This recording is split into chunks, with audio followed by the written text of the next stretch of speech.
I'm Carol Cohn, and welcome to Purpose 360, the podcast that unlocks the power of purpose to ignite business and social impact. Today's conversation is going to truly illuminate the power of focus. Joining me are two representatives from Subaru of America. We're going to talk about how the company takes love as part of their brand and brings it to life in everything that they do. In fact, they say in many places that love means being more than a car company. I'm sure during the holidays that you've seen their wonderful ads they're playing right now. It's the Share the Love event, now in its 15th year. Subaru donates $250 to someone who will buy or lease a car, and it's that purchaser who decides, where does it go? Does it go to the National Parks Foundation? Does it go to the ASPCA, Meals on Wheels, or Make-A-Wish?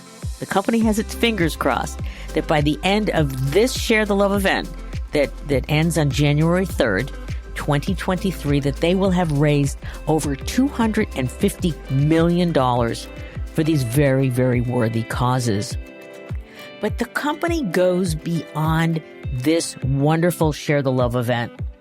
Indeed, their mission is to be a positive force in society and to provide love and respect to all people.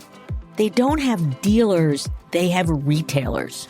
And they work with their retailers in many, many very special ways to provide love and incredible service, incredible vehicles, incredible and community engagement to bring their love promise to life.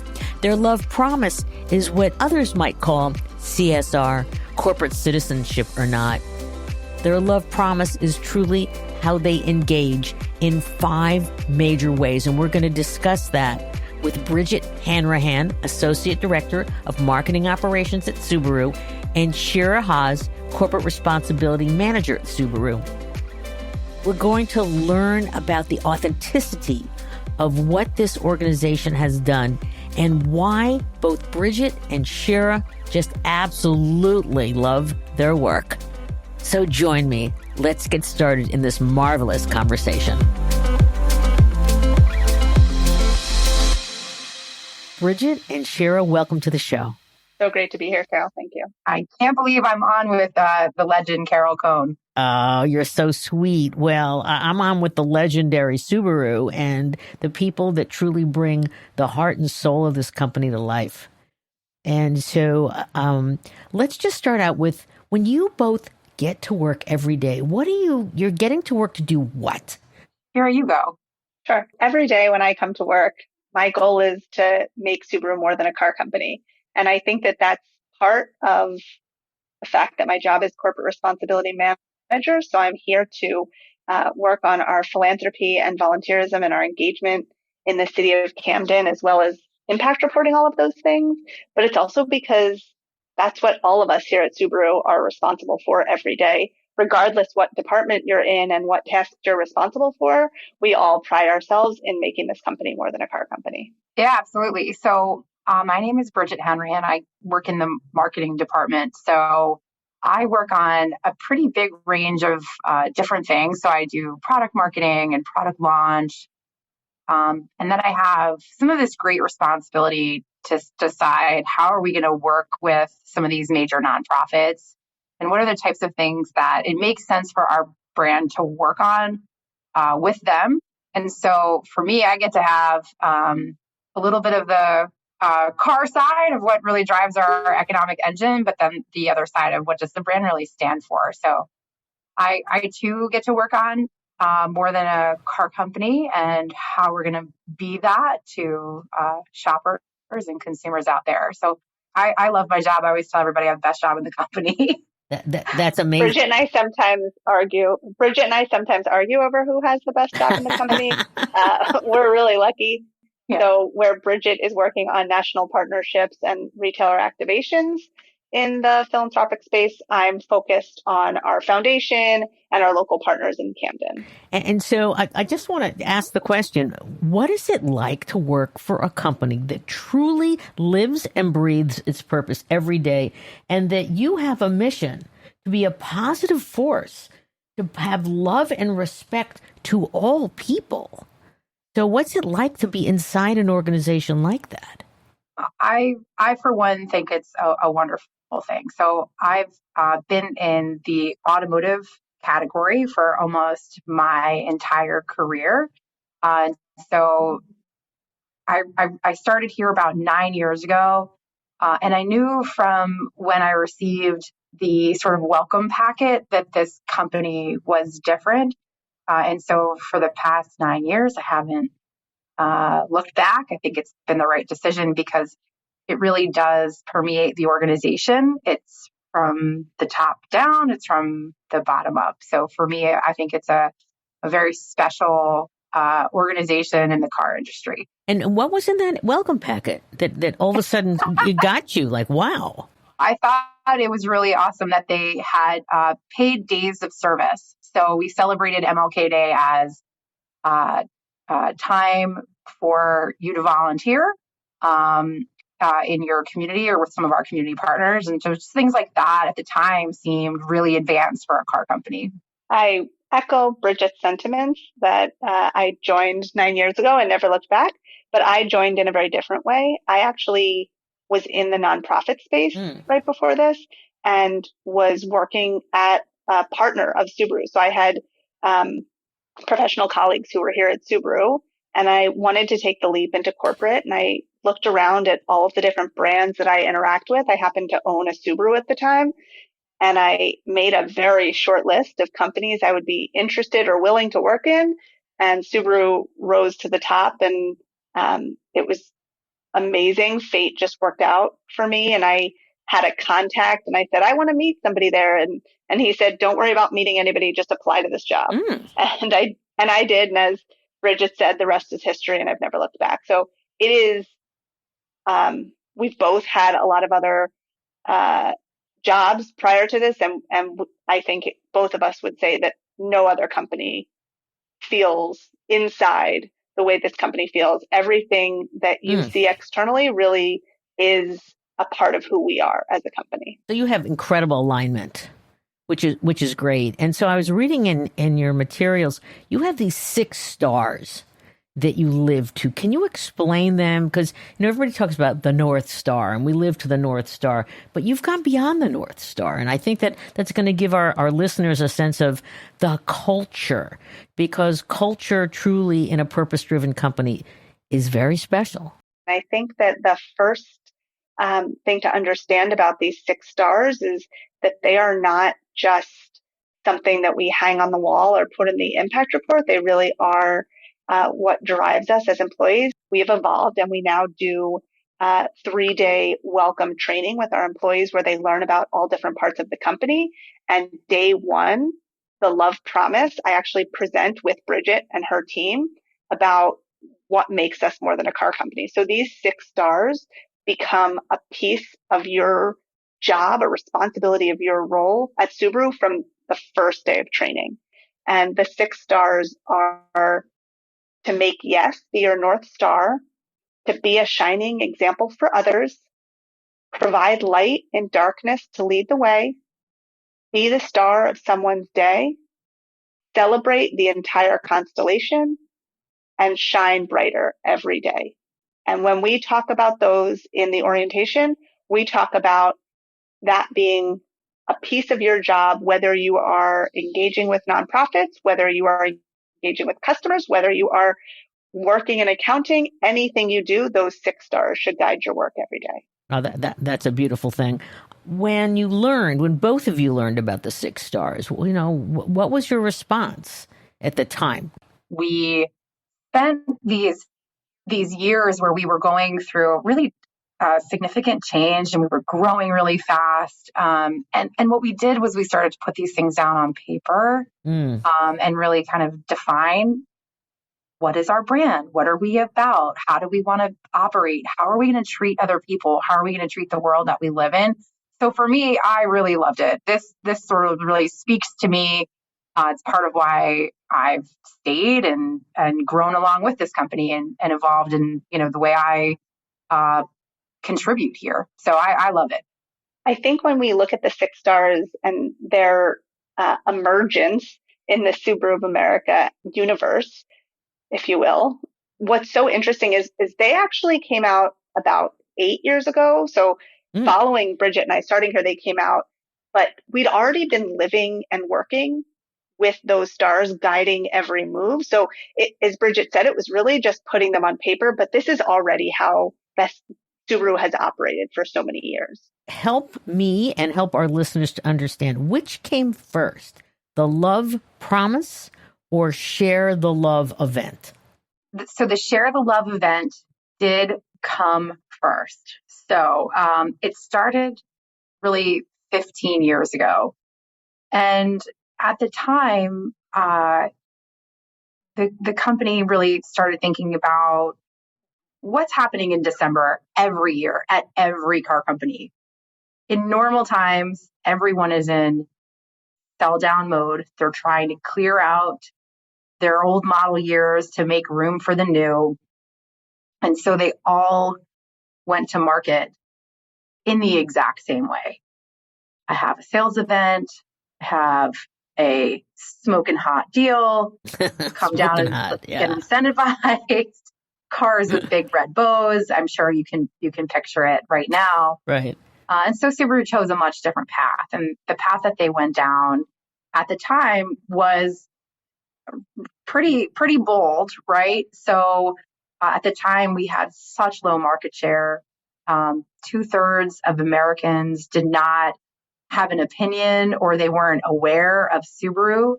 And so I think that this sales event really had a big impact on us because we went to market so differently. And that's really been something that's worked for us over these past 15 years. So the way it works is that for every new vehicle purchased or leased, Subaru donates $250 to a charity of the buyer's choice. And so we will be up to $250 million to our charities at the end of this year. And so it demonstrates that we care about giving help to those who need it, what Shira was just talking about a moment ago. And it's evolved throughout the years, but we're really proud to be in our 15th year. We're really proud with the numbers and the generosity of Subaru and our retailers who are also involved in contributing. So very excited about that. So that's what came first. Okay, so thank you. So we'll get into the Love Promise in a bit, but you have 4 organizations in Share the Love event that you donate to, and you have stuck with them. And you are in 2 of them, you're the largest donor in the country. I believe it's the SPCA and the National Park Foundation. And then you were the largest automotive donor to Meals on Wheels, which is a great organization, and Make-A-Wish. They're all great. So how did you pick them? And then how did you stick with them? And I'm sure that you had leadership that said, oh, no, let's use this other one and let's dilute it. And so one of the key learnings here is when you find something great and you stick with it, the power of the focus. So how did you pick, those partners? Yeah, so these are great questions. So ASPCA and Meals on Wheels have been with us since the very beginning. So back to 2008. I think it says something about who we are, that we have stayed consistent in the types of organizations that we value and the work that they do and what we're proud to support. So for ASPCA, we have just an owner base. I think Carol Cohn knows that this is an owner base that's always been pretty passionate about animals and animal welfare. So that one made a lot of sense. For Meals on Wheels, it's really a nice intersection of the vehicles and our people and our retailer staff doing good. We've been partnered with Make-A-Wish since about 2011. That one came later on. And then the most recent one is National Park Foundation. And so we've been partnered with them since 2014. So right before their centennial their big centennial celebration. And for that one made a lot of sense for us. Our owners were sending us lots of user-generated content about themselves and their cars and visiting parks and into these most beautiful places in America. And so knowing that our owners loved parks, it made a lot of sense for Subaru of America to show our support for those places too and keep them protected. Yeah, and you talk a lot about, there's various segmentations that car companies do, and they go depth and depth and depth, but you really focus on an experience seeker. Yeah. And I just saw your ad, by the way, for the Outback Wilderness. Whoa! I mean, that's not even an ad. It's like a mini doc. It's like over 3 minutes, and it's like, oh my God, the off-roading I'm scared. I'm seeing all that up the rocks and down the slopes and in the water. But talk about these experience seekers and how you have truly tied to them to create love, true love in a brand. They're so cool. I always say they're the type of people I wish I could hang out with like all the time. Yeah, that'd be fun. The way to sort of understand it is that these are people who are passionate about their vehicles because we build capable, adventurous, versatile, safe, and vehicles that last a long time. And so if you have that, it enables you to go out and live a bigger, richer, more fulfilling life, right? And so they express that back to us about how they feel about their vehicles and how they feel about the Subaru brand in that word, love. That's the origin story, is that the owners told us this. And so we then tell our brand story, the love story, through the lens of our owners. That's where it all started. That's how the Love Promise came to be. These people, there's some common threads to them. They love their products. They care about the environment. They care about discovery and new adventures and new ideas. They care about the environment. They care about animal welfare. So these are folks that we tell our story through their lens. It's a beautiful thing. It's really, you don't have to make it up. It's so authentic. And, you think about all the automotive industry and how everybody wants to have everybody and they want to have love. And there's just, you can't advertise your way into it. Now, speaking of ads, so I want to talk about an ad that I saw recently from you, which broke my heart. Oh, God, I was like almost crying. It was Underdogs. And it's such a beautiful story of, so why don't you tell it? Because it'll make me cry. Sure. So we just finished our third year of a campaign we call the Underdogs. And we think that this is really special. So we've been obviously out there supporting ASPCA and animal welfare and doing countless adoption events to clear out animal shelters. We've been doing that since 2008. But recently, over the past couple of years, we started to learn new information, and that was that there's animals that are easy to adopt and there's animals that are difficult to adopt. And so these are animals who are older, animals who have some kind of limitation. Maybe they're deaf, maybe they have 3 legs, or they're blind. And so we really wanted to shine a light on these harder to adopt animals. And so you got to give it up to our ad agency. They called them the Underdogs. And so what we do is we shine a light on these animals that we want to help get adopted out of the shelter to make a great companion. And so we've been doing that for 3 years. Our retailers join us in this. They host adoption events, typically all October long. And so pretty soon here, we'll have all of the reporting back from all of the different animal shelters that we worked with, and we'll be able to tell you what that total number is of all the animals we helped get adopted out, and specifically how many underdogs we helped get adopted out. Yeah. And again, to our listeners, it's like when you go deeper and you stay focused, and then you found the underdogs, the dogs that, that need a little, the kind of the wheels in the back because their back legs don't work, but they're so adorable. So adorable. And, and they make great family pets. Yeah. So let's now turn to the Love Promise. You've got the 5 pillars. And as well, I want you to talk about your hometown of Camden, because Camden's a very special city and you've shown a lot of love to Camden. Subaru knows that anyone can face a tough road in this life. And so it's why we think about the things that our owners care about most. And so we do these actions through our love promise. So here's how to describe it. It's our vision to show love and respect to all people at every interaction they have with Subaru. So together with our retailers, we're dedicated to making the world a better place.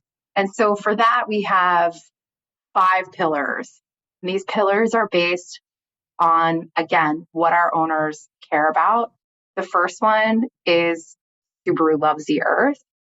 And so we act sustainably today to make sure that this community that we live in thrives tomorrow. So we've got a lot of things that we do under that pillar. The next pillar is Subaru loves to care. So this one really speaks to health and wellness and the medical space. And we like to say, if people are facing an illness, showing that support can make a big difference. So can we accomplish everything? Are we here to do the moonshot? No, but we are here to show up and show support. For Subaru loves to help, this is a pillar where there's so many activities happening between our retailers and the community that they live in. And this really captures it all, that helping others is the key to a strong community. You need a strong community if you're especially if you're a car retailer. So these are the types of things, that would live in that space. The next one is Subaru Loves Pets, which we've talked about. They provide love and companionship to millions of people. And there are just millions and millions of companion animals entering into the shelters. And we believe at Subaru, we have for many years, that all pets deserve to find a loving home. And then we have Subaru Loves Learning. We believe a good education can lead to a better life. And so we support causes and initiatives in that area. And then, of course, the last one we've already talked about is the Subaru Share the Love event. So this is very much a way we bring our love promise forward, is through our year-end sales event.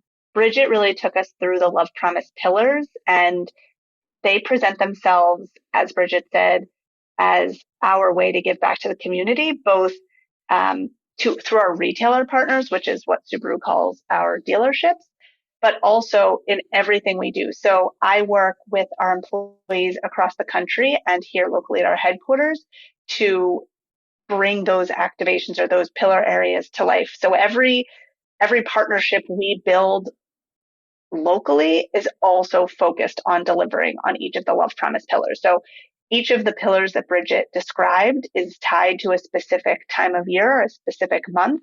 And during that time of year, we create volunteer activities, again, locally here in Camden and for our offices all across the country to help get our employees engaged and also to just further our ability to give back. So we have really had some exciting partnerships in this space. Examples are Loves Learning. Right now, our national partner is adoptaclassroom.org. And we worked with Adopt a Classroom and the Camden School District to adopt hundreds and hundreds of students in the Camden School District and adopt their classrooms to help them purchase much needed supplies. And for pets, Bridget just talked about Underdogs. We work with the big shelter in the Camden area and throw a big Camden Make a Dog's Day event where hundreds of dogs are coming and getting taken care of, and our employees get a chance to come out, and we offer free vaccines. So for each of those pillars, we are really creating an activation to give back in the community. Just Thursday of last week, at the launch of our Share the Love event, we had our largest ever employee volunteer event. We had representatives all around the country working on 4 different projects. And for each of those projects, we partnered them with local organizations in their local communities to give the deliverables to. So it's been a great way for us to take what's happening outside of these walls and really bring it inside for our employees and also for the community of Camden, which is the second poorest city in New Jersey.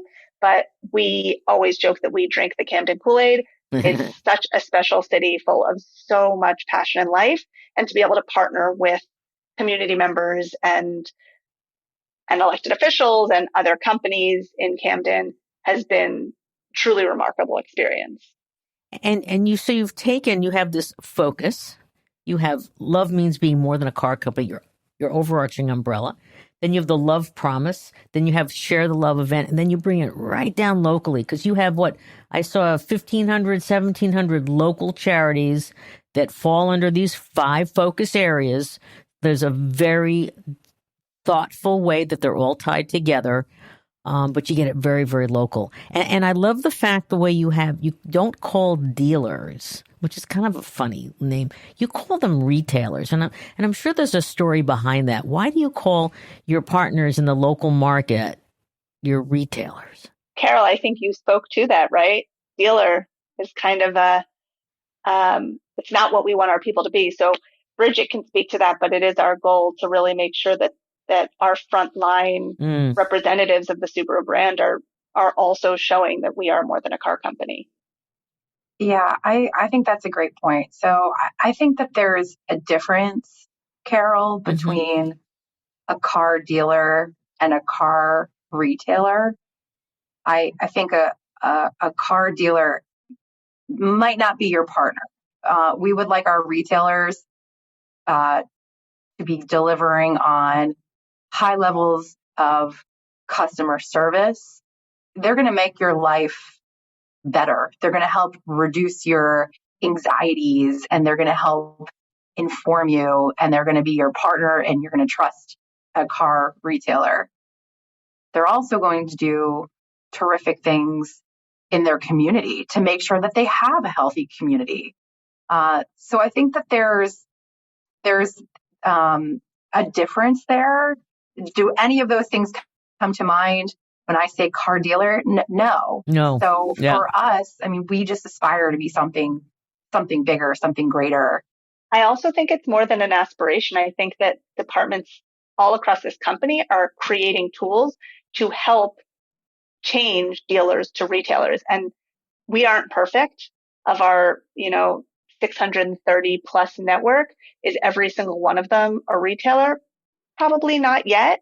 It's a lot of work. As you know, we've had a decades long commitment to trying to get there, but it is our goal to bring every single one of them with us.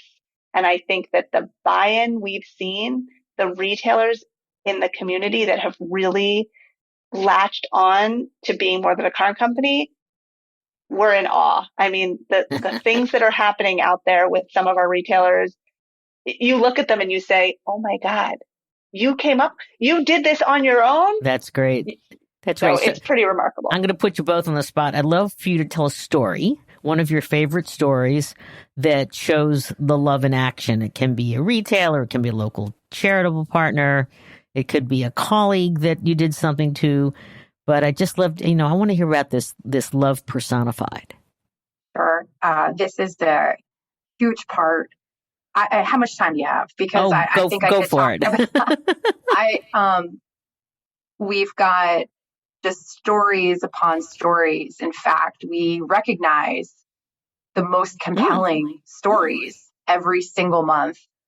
We announce a winner. We have 2 winners and 3 runners up. Every month, our retailers submit to us hundreds and hundreds of the ways in which they have given back.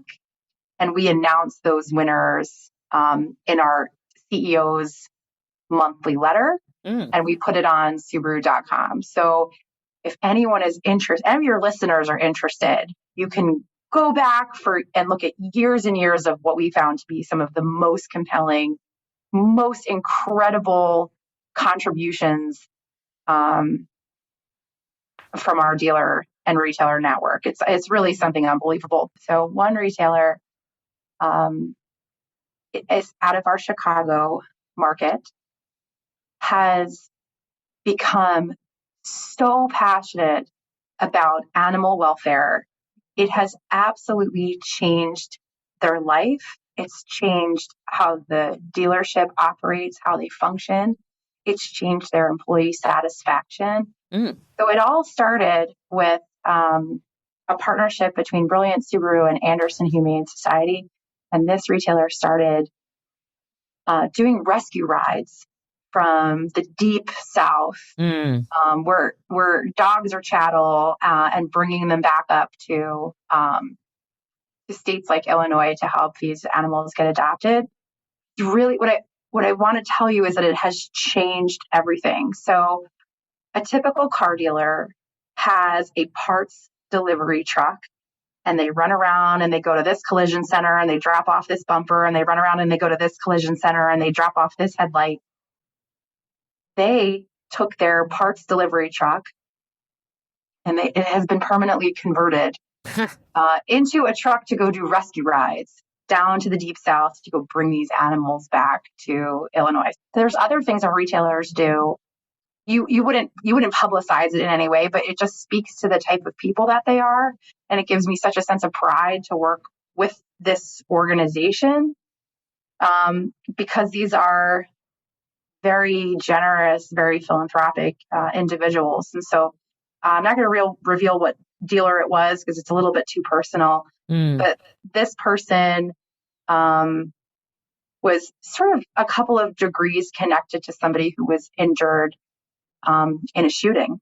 And their heart was just basically ripped apart, but they were so emotional about this, and that they called all of these surgeons to make this thing for this uninsured person happen and make sure that they were going to cover the costs and sign for it. So there's just like different things like that fills me with a sense of pride that I get to be associated with this brand. We have a lot of stories, and I think I will interject with a story that's just a little different, because there's so much, as Bridget mentioned, that we talk about in terms of our community engagement and the amazing work that Subaru and our retailers are doing around the country. But I think that what is often less considered is what our own employees are doing outside of those public pieces. So an example that really has been amazing to watch is that we have some product that would need to be crushed based on some production reasons. We had some product that needed to be crushed, and I didn't even know it existed. I didn't even know what was going on. And people who worked in distribution called me on the phone and said, "It feels like this is wrong. It feels like we shouldn't be doing this. Can we figure out something else to do?" And so from that random call, we have built a program that has impacted hundreds of first responders and hundreds of thousands of individuals. And so it's an example of really how much the Love Promise permeates our culture, that everybody is looking for how to do right first. Maybe it's more work. Maybe it involves a lot more emails or it takes more time, but everybody at Subaru is focused on doing good first. I love that story, and I love it when you are so deeply and authentically embedded in the purpose within the company. One of our clients is Whirlpool, and they had something similar happen. They had these dented refrigerators, and they were going to get crushed, to your point. And one of the employees said, "Why don't we take these to places like shelters and fill them with food?" And they're called feel-good fridges. And, when it bubbles up, you have the authenticity and it bubbles up from the base. And then it's just doing the right thing, which unleashes the potential, the creativity of employees that, they just want to continue to give more and more and more. And I think one of the things that's so interesting about the example I gave, and likely the Whirlpool example you gave as well, is the idea isn't, let's do this thing because it'll be a good press opportunity or because, we can talk about it. It's really because we want to do the right thing. And it might cost us a little more money, or it might take a little more time. But at the end of the day, it all is furthering the mission of Subaru to be more than a car company. And it really, ultimately, when you bundle it all together, is what makes us different, because it's so authentic, because it's at every piece of our company. It's just beautiful. I'm curious about, obviously you work with a lot of local charities. Have you had other corporates who have said, I would love to amplify something that you're doing because it's so terrific? I'm just curious that you must get those. The question is, what do you do with them? And is there one that has come to fruition that you say, hey, it's been a great partnership?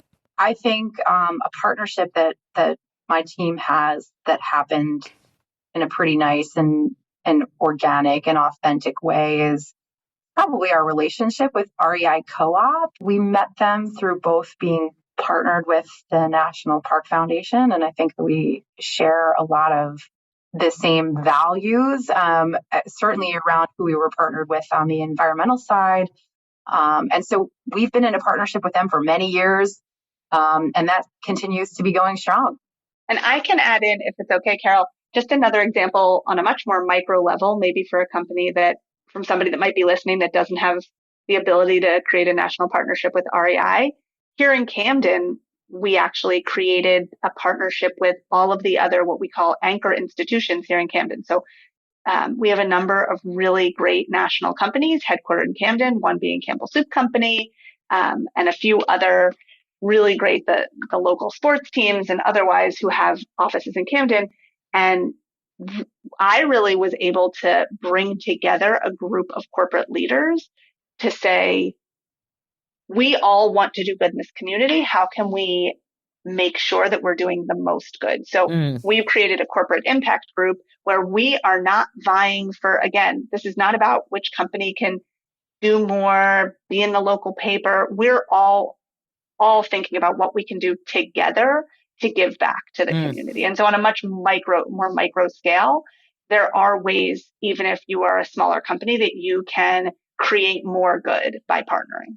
Oh, that's wonderful. That's really wise. I've got a few lightning questions for both of you. These are easy. So we've got lots of young people, and we've got lots of CSR and purpose professionals listening to this. So what resources, such as news outlets, podcasts, books, do you turn to for inspiration and information? There's this email that comes out called Cone on Purpose. You might have heard of it, but I like that one a lot. Thank you. I appreciate that. You didn't have to do that, but thank you. Okay. But any books or any podcasts or things like that you listen to? I try to read and consume now anything that I can and find on the topic of purpose or social impact. I follow Cone on Purpose, of course. I also follow Engage for Good, things like that. Mm-hmm. It's now emerging as a business degree, which again, this is so wild that this stuff didn't exist. I think when we got started in this space. The last thing I read was Deep Purpose, The Heart and Soul of High Performance Companies by Ranjay Gulati. I thought that was a great book. It's been a couple months though, so please don't ask me to write anything from it.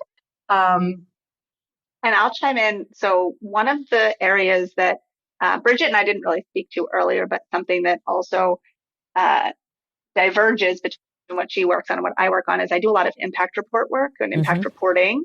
And so an area that I've been consuming information about, like mad, is really like the ESG space and how ESG plays with corporate responsibility and corporate purpose. So I've been, everything from, the Harvard Law School Forum on Governance to, like Bridget mentioned, Deloitte, McKinsey, and KPMG all put out regular newsletters and white papers. And so I think that those are areas that have been really important to learn about. Some industry groups, a great piece of advice is to join industry groups and partner with other people who are learning this field. Even if you are getting a degree, there is so much you don't know until you get in the space. And I was lucky enough to have hands-on nonprofit experience prior to coming in. But one of my favorite blogs, and I don't know if you guys have the chance to read it, is Nonprofit AF. No, new one. Okay. Yeah. The author is a nonprofit practitioner out of San Francisco. And he really spends a lot of time helping to ground funders and to help focus a little more on trust-based philanthropy and the power dynamic between grantors and grantees. And I think that that's a really, really important space that anybody who's looking to give back really needs to keep in mind. The power dynamic between grantors and grantees. That's a whole nother show, and we'll do that down the road. So as we're unfortunately coming down to the bottom of this wonderful conversation, I wanted to ask you what 2 or 3 insights, and both of you could have them, to professionals, if they're not lucky enough and fortunate enough to have a company with love at the center, but they know that there's some gems of great values and a desire to really uncover their purpose and really make it work from the center out. So what sort of advice do you have for them? So we're really fortunate to work at a company where our president and CEO is a very inspired guy, and he is top down. So we've already got the wind at our back, right? But some advice that I would give, and it's something, please, I've learned the hard way, is you really have to know when you're walking into a room with an agenda, who are you trying to persuade? What are you trying to persuade them to do? What are the hot topics that are on their mind that they're worried about? These are probably people with big roles and big decision-making authority. What are you trying to overcome? So I personally have had my own failures that I learned some of these things the hard way, where I didn't spend enough time thinking this stuff through before I walked into the room. And so it's going to be really easy for them to say no if you kind of don't do that hard work. And you also have to get some support, because in some of these instances, if you really want to ask leaders of your organization, what do you want people to remember you for when you're gone? How are they going to describe your impact here? These are big questions. And so come ready, come knowing what you're trying to persuade them to do.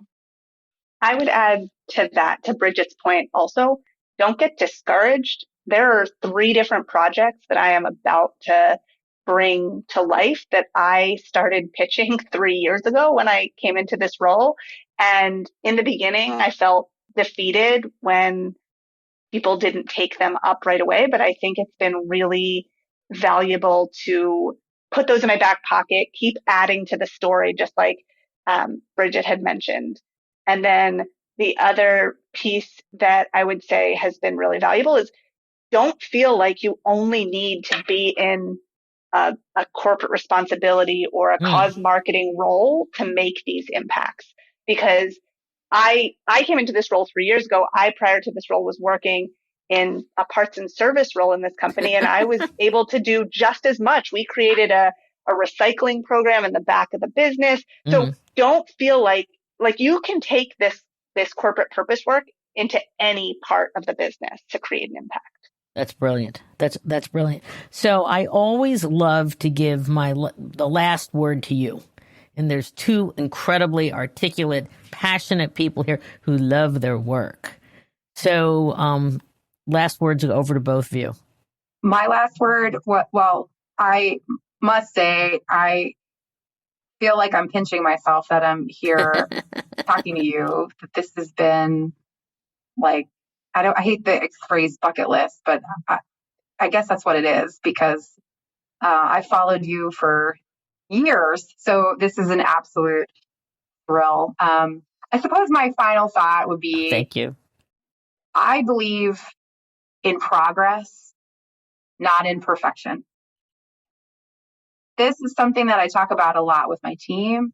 As Shira talked about, keep trying, keep making progress, keep trying to push it forward.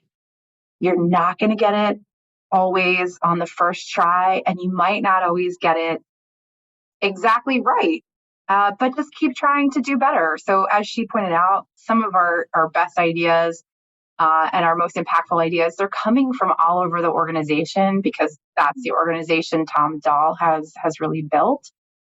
But if you're not going to get it right every time, that's okay. But this is how I spend my money. This is how I choose where I spend my brand. These are the brands that I purchased from. They're trying to make this world better. So that would be my parting advice for your listeners. Okay.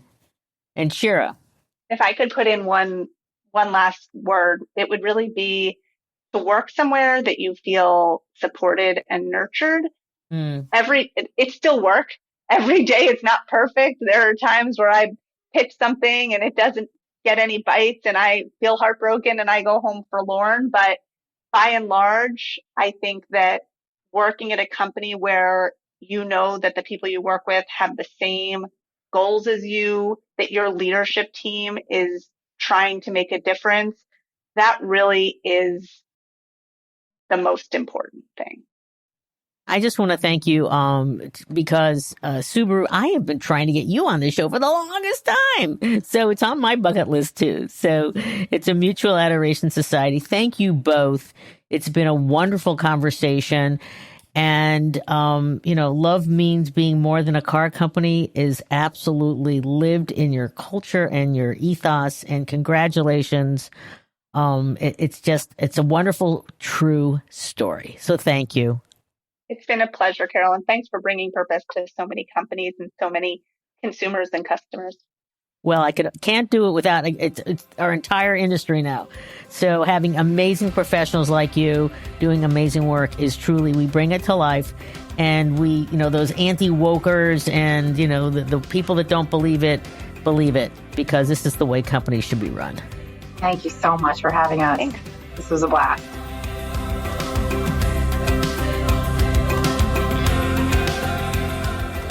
This podcast was brought to you by some amazing people, and I'd love to thank them.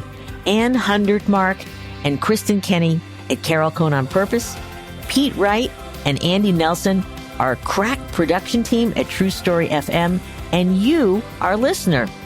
We love hearing from you, so please give us feedback. Let us know names of people you'd like to hear on a future episode. How about some new questions to ask? And also, please rate and rank us, because we really want to be as high as possible as one of the top business podcasts available, so that we can continue exploring together the importance and the activation of authentic purpose. We all know every company, every brand, every not-for-profit must define their purpose, refine it, and activate it and evolve it over time so it has the greatest impact on business, growth, and society. And by listening to these episodes and sharing them with your colleagues and talking about them, I want to inspire you to have an amazing answer to this question: what is the power of your purpose? Thanks so much for listening.